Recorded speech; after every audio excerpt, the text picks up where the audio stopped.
Live and on demand from the WNY News Now studios in downtown Jamestown. This is News Now at noon. Now at noon, fire crews quickly doused a house fire last night, and the Republican candidate for sheriff joins us in studio. But first, a check of your forecast with Dakota Hunter. Happy Wednesday, everybody. We are finally halfway through the week, and where's that chief forecaster title, Jay? Did I get demoted and I didn't know about it? No. I just changed it up a bit, you know? Okay, all right. Whew. Anyway, here is a high-res satellite imagery of what is now Tropical Depression Gordon, and we're going to get into more details about this in the full weather segment a little bit later on. It made landfall last night. It's now coming up through Mississippi, and we'll talk about that a little bit later on with some of its potential impacts, possibly for the weekend. 86 was the high yesterday, 68 was the low this morning, so flip-flop the numbers around. Very warm, very muggy yesterday. The record high for today is 86. We'll see if we can tie that. I don't think we'll break it, but we could be close to tying it. No rain officially at the Jamestown Airport, but some of the rainfall totals that came in estimated about 1/10 of an inch in some spots that actually did see some pop-up showers yesterday. So for today, mostly sunny early this afternoon. Otherwise, showers and storms develop because of the heat and humidity. It's that pop-up showers and storms again. You know how they work. Very warm and humid. 84 immediate Lake Erie waterfront, 90 well inland away from the lake, and not a whole lot of wind to help either, 5 to 10 miles per hour. We'll time out the rain chances plus some of that tropical moisture maybe heading away for the weekend. We'll talk about it with that Quick Solution 7-Day later on in the show. Justin. Dakota, thank you. City of Jamestown firefighters quickly put out a fire on West 8th Street late Tuesday night. Images from WNY News Now community reporters show fire coming out of the structure. Crews arrived shortly after 11 p.m. dousing the blaze there. WNY News Now has reached out to fire officials for more information. We'll let you know when they get back to us. Tropical Storm Gordon is pouring rain on the Gulf Coast today after it made landfall late last night west of the Alabama-Mississippi border, killing a child in the Florida Panhandle. The child died when a tree fell on top of a mobile home in Pensacola as Gordon whipped through the region with tropical storm force winds and heavy rain. The storm's strong winds have knocked out power to most of Florida and Alabama, leaving at least 30,000 people in the dark. Coming up, Chief Forecaster Dakota Hunter has a look at Gordon, and he'll let us know if any of that moisture will make it to our region. And if you have Honey Smacks cereal in your pantry, throw it out. That's the warning from the U.S. Food and Drug Administration. The FDA wrote in a tweet, "Get rid of the Honey Smacks. If they're still in your cabinet, toss them." A salmonella outbreak linked to the cereal has sickened 30 more people. That makes 130 total cases in 36 states since the outbreak was announced earlier this summer. The FDA ordered Honey Smacks to be removed from store shelves back in June, but warns some locations are still selling it right now. Charter Communications, the parent company of Spectrum, is launching a new cellular service in New York State. Spectrum Mobile will use a nationwide network of Spectrum Wi-Fi hotspots. Customers will be able to pay for unlimited data or on a per-gig basis. In July, the State Public Service Commission announced plans to null the merger between Charter Communications and Time Warner Cable. The state gave Spectrum 60 days to leave or find another provider. The Chautauqua Harbor Hotel will officially open its doors with a ribbon-cutting ceremony on Thursday.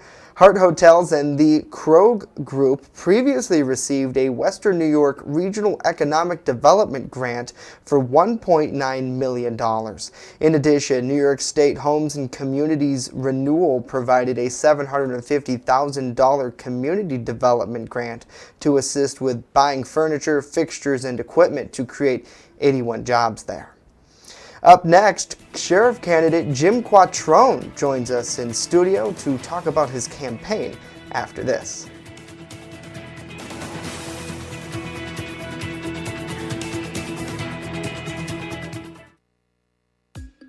For more than 2 decades, Dorler Landscape Designs has provided exceptional service to customers right here in Chautauqua County with one goal in mind: transform your lawn into an attractive landscape that will be the envy of the neighborhood. From landscape design to lawn maintenance to sprinkler installation and so much more. Count on Dorler Landscaping. Call us today and let us get to work for you. Dorler Landscaping Designs at dorlerlandscape.com. EagleZip.com is your local one-stop shop for all of your home and business computer needs. Located on Fluvan Avenue Extension, just outside of Jamestown, EagleZip.com sells and services all brands of desktops and laptops, as well as servers and network equipment for your business. All new computer sales include transferring your data from your old computer plus a 2-year warranty. Call EagleZip.com today. Stop by EagleZip.com today and let us make computers easy for you.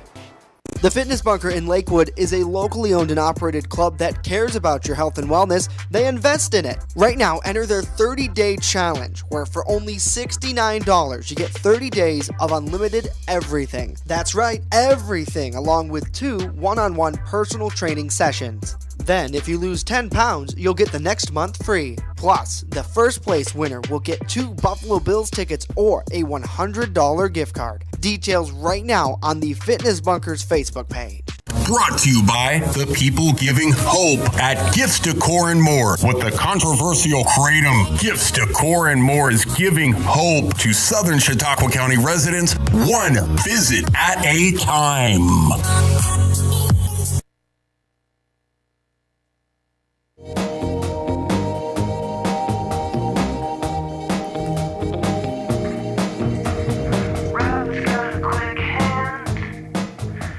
And welcome back to New and Noteworthy on this Wednesday that's kind of feeling like a Tuesday, or at least Matt seems to think so. I felt it this morning after being out late. Yeah, I know. Matt stayed out of trouble, don't worry. Of course. You were at that fire last night. Obviously, the viewer photos seem to show that there was quite a bit of smoke, but when you got there, they had it under control. Oh, I got there, walked down the street, saw it was out, and I'm like, nice work. I mean, I was hoping to get there for, get a photo like Joseph's, and thank you again, Joseph, if you're watching. Good dude. Absolutely. Good dude. And again, if anyone sees any news happening in the community, let us know on social media, and we will look into it and talk to officials. I want to get to our guest today because we certainly have a lot to talk about. Jim Quattrone, he is running for Chautauqua County Sheriff. We've had him on this program before, as you announced that you were running, and talked to you then. Thank you for being here with us once again today. Thank you, Justin and Matt. And you've been getting endorsements left and right. I guess first off to check in with your campaign. How are things going at this point? It's been the best campaign I've ever had. The only one, but things have been going well. It's been a great opportunity to get out into our community, talking with various people, various groups, and really learning what the needs are and what is going on out in our community, which I think is important for our job. What is the biggest concern that you've seen with people out there? I know, we very much are in the middle of a drug epidemic at this point. I think everyone knows that. The media and law enforcement, government officials have done a good job trying to raise awareness to that. But are there other concerns that people talk to you about? I think the number one concern has been the drug epidemic and the crime that goes along with that. We often hear about the overdoses, and which are tragic across not just the county but the country.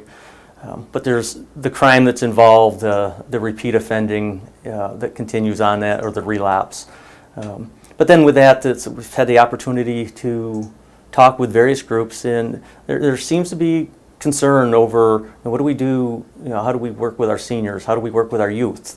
Right. And something, the opposite ends of the spectrum, but something I think it's important that we work together and really see intergenerational mentoring that can go on. Not everybody knows this maybe out there, but you used to be the executive director of the UCAN mission. Was there anything that you learned during your time there that you could utilize in the sheriff's office?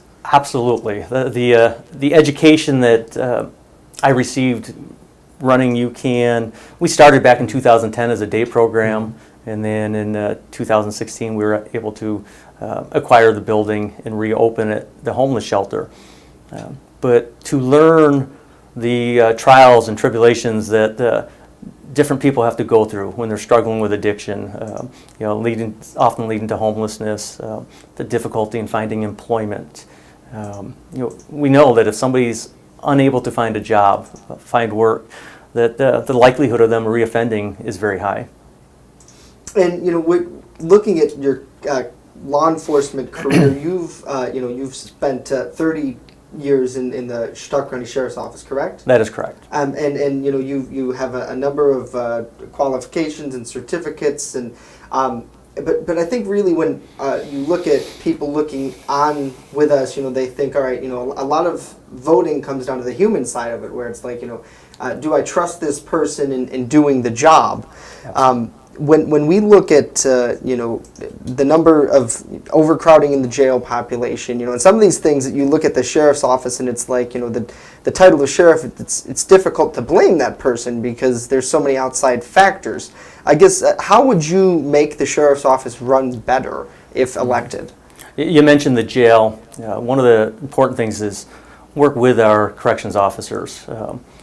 There is a wealth of information, great knowledge that's right there within our agency, and they have some great ideas on how to save money but also be effective. And perhaps the best way we can save money in this county is having evidence-based programs within the jail that will help those who are being released to find employment, to stay clean, to have mentoring that's outside of the jail.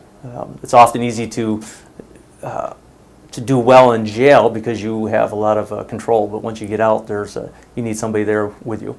And it seems like there's, at least from our, reporting, it seems like a lot of people, commit a crime, they're remanded to CCJ as we see it in the releases, and then next week we see them again and it says the same thing, remanded to CCJ. I mean, that problem, I think, where it's in and out, like you said, it goes beyond just the facility of law enforcement, right? I mean, it seems like the DA's office and just the criminal system in general is to blame, in societal problems too.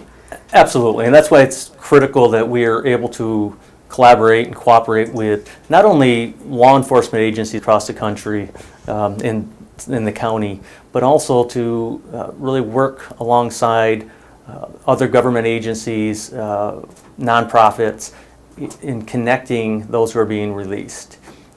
So often somebody's released from jail, and it is many times beyond the control of those in corrections, but where are they going? And right. To have a stable housing for them, to help them to find employment, but also to build those skills so they can find employment. Right. Switching gears a little bit more to the election side.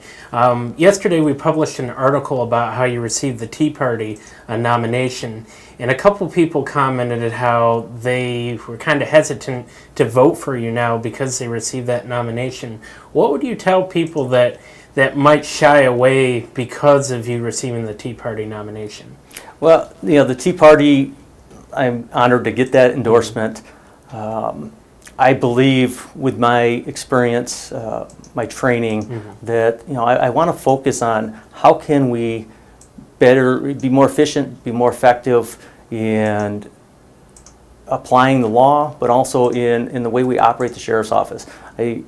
We need to properly evaluate any programming, any spending, and I believe that conservative type matter is what the Tea Party, endorsed, that we would not have waste, that we would work hard, collaborate with our county government, our legislatures to make sure the spending that is done is necessary and not something that we are going to frivolously spend money without researching to make sure that we need to.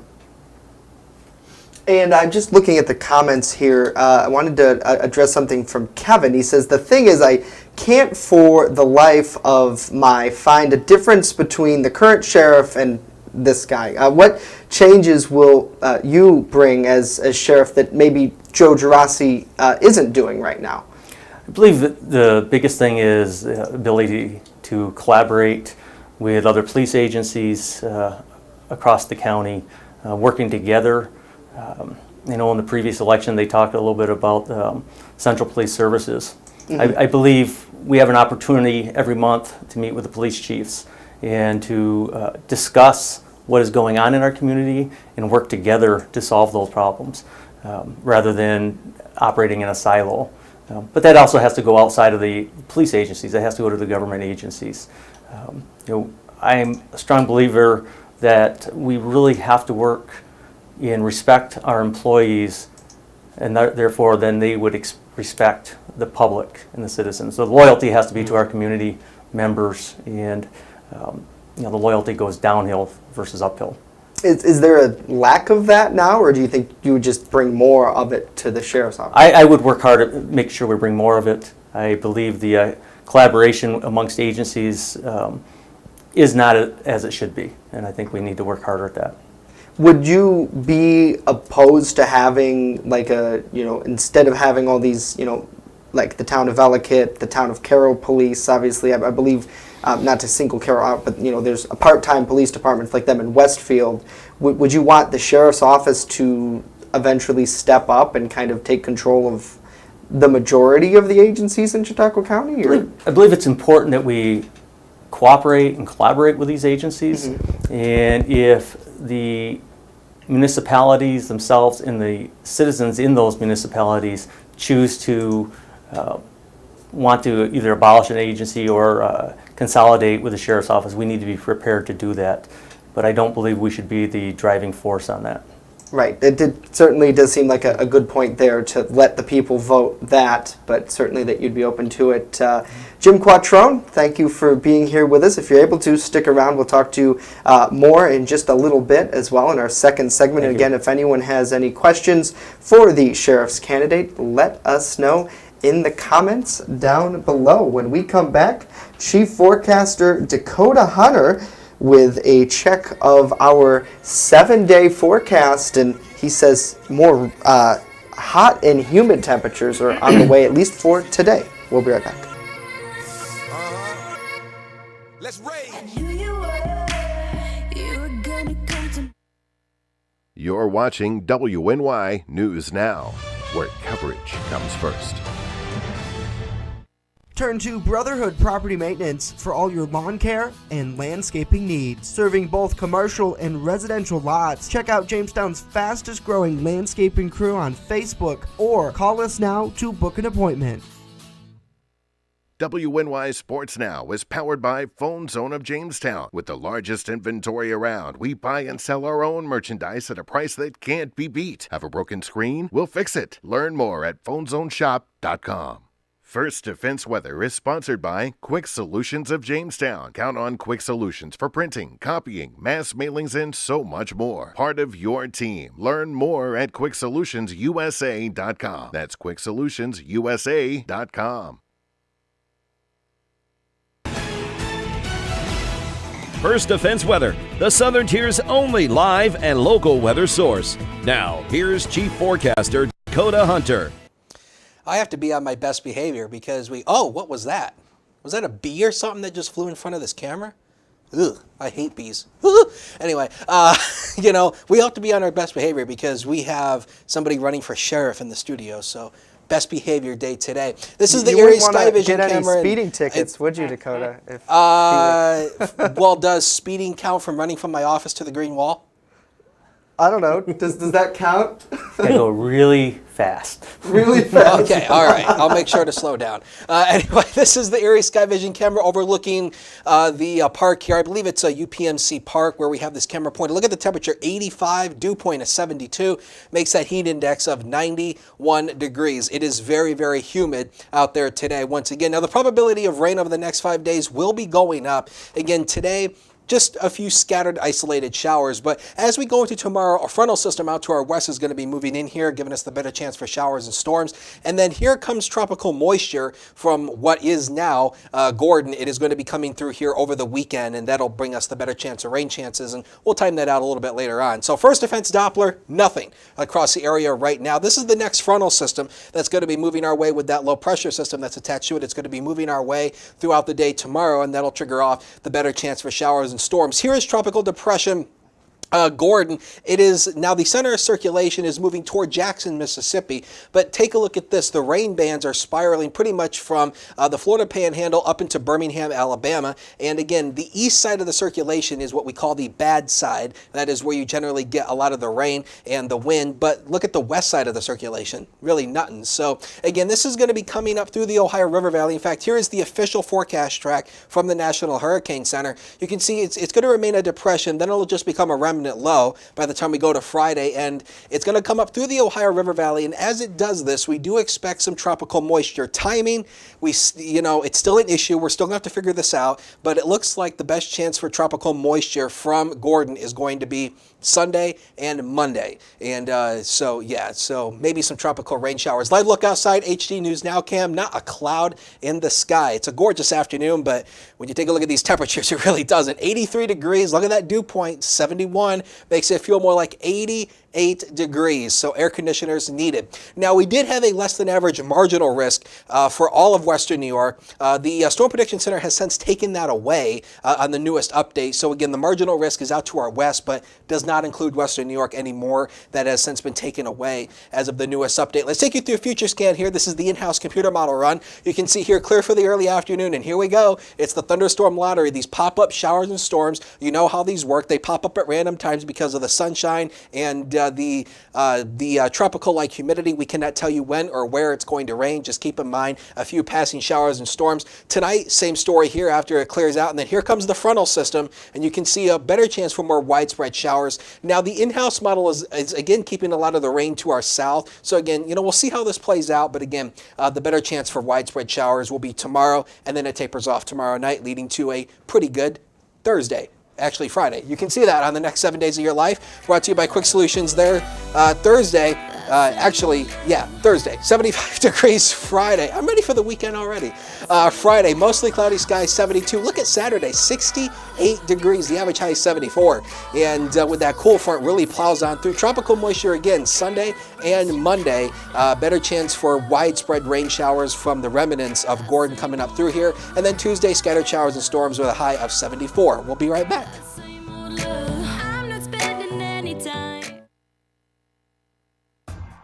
The Frewsburg Pharmacy is the small-town pharmacy with big-time service. Located at 26 West Main Street, Greg Nelson treats his customers like family, so you know you are in good hands when you walk through the door. The Frewsburg Pharmacy has everything you need and more, including a gift shop for the seasons. Stop down to the Frewsburg Pharmacy today and let the staff show you why the Frewsburg Pharmacy is the pharmacy that cares about you.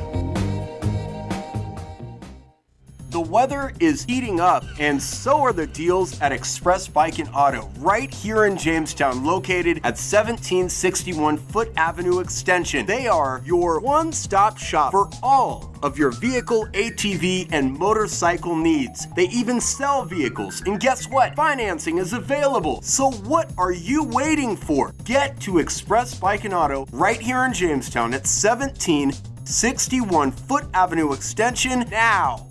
I just love to be with the dogs, and I like to do them one at a time. They don't wait for 5 hours in my shop. We have full groom, which includes everything from A to Z, nails, of course brushing, any trimming that needs to be done. I do offer teeth brushing, which is a little extra. So if he takes me 2 hours, it's $40. If he takes me 3 hours, I still keep it down. As long as the dog comes back happy and not at the door, I'm happy. Hey, this is Ryan Hedrick reporting from the Jamestown Bowling Company, where the bowling is off the hook, the food is even better, and the camaraderie watching sports is oh so great. The food is fantastic and the drinks are cold. Mark was bowling almost a perfect game. Mark, do you come here a lot? Every day. Wow, Mark comes here every day. No excuse for you not to get to Jamestown Bowling Company on Foote Avenue. Jamestown Bowling Company. Eat, drink, bowl, and be merry. All of my people need love. Give some. I give love to all of my people need love. I give some. And welcome back to New and Noteworthy on this Wednesday. Sheriff candidate Jim Quattrone sticking around with us in studio once again. Coming up next week, a pretty big primary battle between you and incumbent Sheriff Gerasi as you guys are you are trying to win the conservative ticket. Correct. Next Thursday, the 13th, because of Patriots Day, the 11th. Is a Tuesday. They've moved the primary to Thursday, the 13th. I'm running to try to get the line, the conservative line. I was able to go out and get enough signatures. About 220 different signatures for that to get on that line, and we're excited about that and trying to encourage voters to get out to vote for that. And that's really the big thing when it comes to local politics. I know last week, we were at the Ask Us event here in Jamestown, and a lot of local politicians like yourself go from door to door to really talk to people. I mean, you drive through Gary right now. It's really the battle of the yard signs between you and your opponents out there, and you've talked to a lot of people, and we obviously spoke to reference some comments that the people were making, and that's really kind of the impact of local offices, just like Sheriff, is that you live here, you work here, and your office. The office you're running for really has an effect on people here. Absolutely. It's important that we are in a community, getting the pulse of what's going on in various communities. We have a large county, mass-wise, and to know what's going on in the different segments, whether I'm in Ripley or Silver Creek, Frewsburg, wherever. But it's important that we are out in the communities, we're listening to the people, visiting with the people. We need to encourage our officers to be willing to get out of the cars and stop into the local shops and to talk with people, to find out what's going on, and then to report back, so we can adjust what we need to be doing to better solve the issues and the criminal matters that are happening out into the communities. Do you think that, sorry to cut you off, Mike, do you think that community policing, kind of stepping that up, would that be something your administration would do? I absolutely believe it's critical that we have a style or a form of community policing. Sometimes I've been known to call it old-time policing, but the fact of being willing to stop and talk to somebody that you see in their front yard, stop to have a cup of coffee with somebody, and just to let them report. I know there's been times where I've stopped at a local establishment and maybe we've had somebody that's working out on the farm during the day that has been busy and difficulty getting out of their hard work to come in and report something. But when they see out in the public, they're very willing to share what is going on in their communities. Right, and a lot of people, when they see the police or law enforcement, it can kind of be, in a stressful time. I know a lot of volunteer fire departments have outreach days and things to try to get to know their community, because when you're responding to someone that's not always in their best hour. Right. Great example is the DeWittville Fire Department. Every year in February they have a dinner where they invite first responders. And the idea behind that is to say, let's meet each other and know each other before we have a crisis going on. And it's important that people can feel comfortable, that they can recognize the police and know that they can reach out to them when they need help. So just before we get to the comments, real quick for our records, you have the Tea Party endorsement and the Republican endorsement right now in terms of parties, right? Correct. And then Mr. Gerasi has the Independents and the Democratic nomination, I believe? That is correct. Yeah. Okay, so it's like a 2-2 thing? Right, at this point. Yeah. And the next Thursday, the Conservatives are able to go to the polls if you're a registered conservative. Obviously, New York is a closed primary state. So, so certainly. I wanted to get to Tabitha's comment. We talked a little bit earlier on this, but and we don't have too much time left, but Tabitha wants to know, what is your view on helping with the drug problem? As we did mention, it's one of the biggest problems that we're facing, and we need to be equipped to help those who are ready to get the help. One of the issues we have is many times somebody's ready for help, but it's going to take a while to get them in. So I would like to see something where we are training our officers and working in cooperation with agencies like the Mental Health Association, where if somebody comes to us and is ready for help, that we would connect them with a peer advocate right then and not say wait and come back tomorrow morning, but we're going to make that phone call. So it's going to take collaboration with other agencies to have peer advocates on standby or on call. And when that happens, we have to connect them and work with them. It's not a get out of jail free card. So if we stop somebody and they have drugs and they say they want help, well, they're going to have to answer to those charges. But when somebody realizes they need help and they're seeking that, we need to be prepared to help them. Awesome. Jim Quattrone, thank you for your time today, and you can follow him on social media, on Facebook, and check out your website as well, which is JimQuattroneForSheriff.com. QuattroneForSheriff.org. QuattroneForSheriff.com. Awesome. Thank you, sir. Thank you. That is it for us today. Of course, we are back tomorrow. We'll see you then.